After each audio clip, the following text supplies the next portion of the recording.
Bonjour à tous, ici c'est votre sensei. Aujourd'hui, petit cours de génétique, on verra ensemble les différentes notions. Vous verrez, j'ai changé un tout petit peu le format de mes vidéos. Vous me dites ce que vous en pensez. Allez, on perd pas de temps, allons-y! Dans cette vidéo, je vais tenter de t'expliquer les différentes notions de base en génétique. Et pour ça, j'ai demandé de l'aide à un ami. On va commencer par se poser la question où se trouve l'ADN. Et c'est seulement après ça qu'on expliquera comment est-ce qu'elle fonctionne. Ok, on commence. Tout d'abord, l'ADN se situe dans le noyau des cellules, qu'elles soient animales ou végétales. Pour les organismes qui ne possèdent pas de noyau, on retrouve cet ADN libre dans le cytoplasme. L'ADN, ou acide désoxyribonucléique, est une longue molécule formée de deux brins complémentaires. On la retrouve généralement sous la forme d'une longue échelle torsadée, mais elle peut également se compacter et former ce qu'on appelle des chromosomes.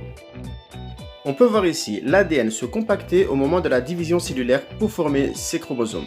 C'est seulement qu'à ce stade de la division cellulaire que les chromosomes peuvent être observés.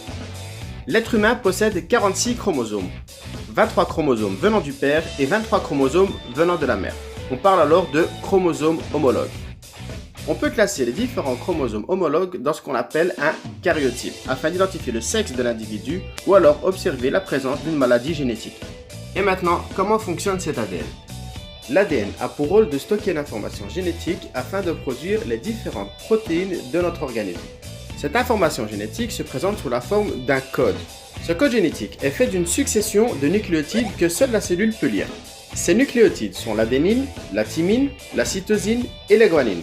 Pour ceux qui n'ont pas compris, on peut comparer l'ADN à un livre de recettes donné par nos parents en héritage et qui est écrit dans un langage formé par 4 caractères. Tout comme on peut trouver différentes recettes dans les livres de cuisine, on peut retrouver les différentes régions responsables des caractéristiques de l'organisme, comme le groupe sanguin ou la couleur des yeux.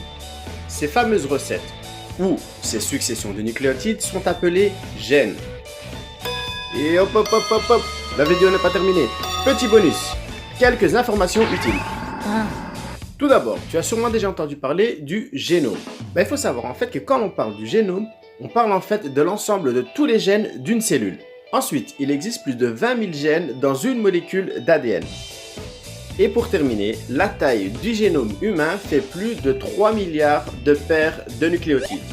Voilà, c'est tout pour cette vidéo. J'espère qu'elle vous servira et je vous dis à la prochaine. Sayonara!